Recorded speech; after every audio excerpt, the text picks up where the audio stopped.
Hello everyone and kumusta po sa inyong lahat and happy Wednesday. Ayan, napakabilis po talaga ng araw ngayon.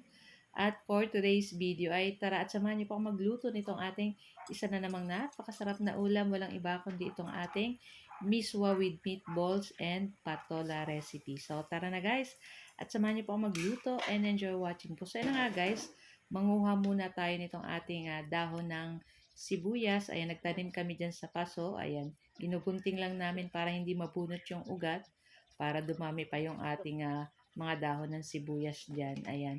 Tapos, nagluluto na rin tayo nitong ating meatballs. Ayan. I-steam lang natin ito ng mga 30 minutes. So, yung ating meatballs, syempre pork giniling, inano natin ng sibuyas, paminta, asin, tapos nilagyan din natin sibuyas. Ayan, tapos binilog-bilog natin. Tapos ayan, steam nga natin ng mga 30 minutes guys.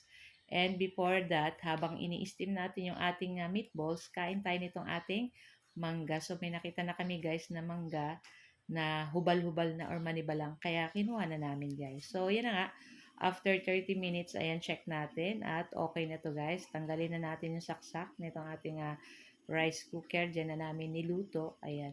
So pwede na tayong mag-start magluto nitong ating miswa and meatballs and patola recipe. Ayan na nga sa ating kawali, magpainit tayo at maglagay tayo ng konting cooking oil at igisa na natin dyan yung ating bawang and yung ating sibuyas. Halu-haluin lang po natin iyan hanggang lumabas yung bango ng ating sibuyas dyan at ng ating bawang. And after nyan, ilagay na po natin dyan yung ating kamatis. So, gumamit po ako ng 2 pirasong kamatis na medyo hinog-hinog na, pula na.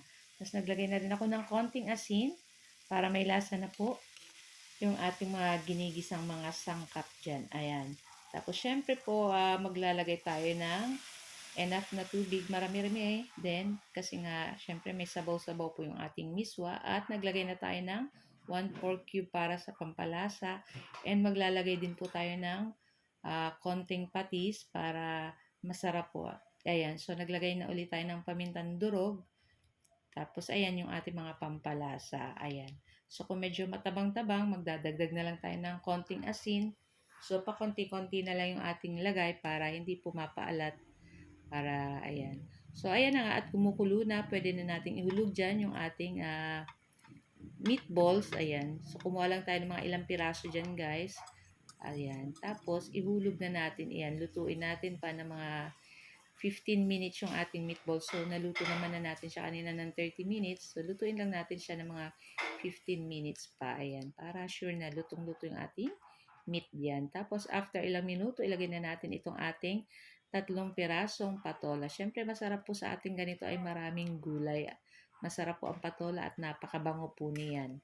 Ayan, so lulutuin lang po natin yung ating patola dyan at yung ating meatballs. Ayan, luto na po yan. And syempre, wag natin kalimutan ilagay yung ating isang pack ng miswa. Kung gusto niyo po ay marami-rami pang miswa, dagdagan niyo po. Ayan. Para sa akin, okay na po itong ating miswa dyan. Para yung ating gulay ay makain pa natin dyan mas marami. Ayan. So, yan na nga yung ating kinuhang dahon ng sibuyas, yung ating last na ilalagay. So, guys, thank you for watching. Sa next video. Ciao. Bye!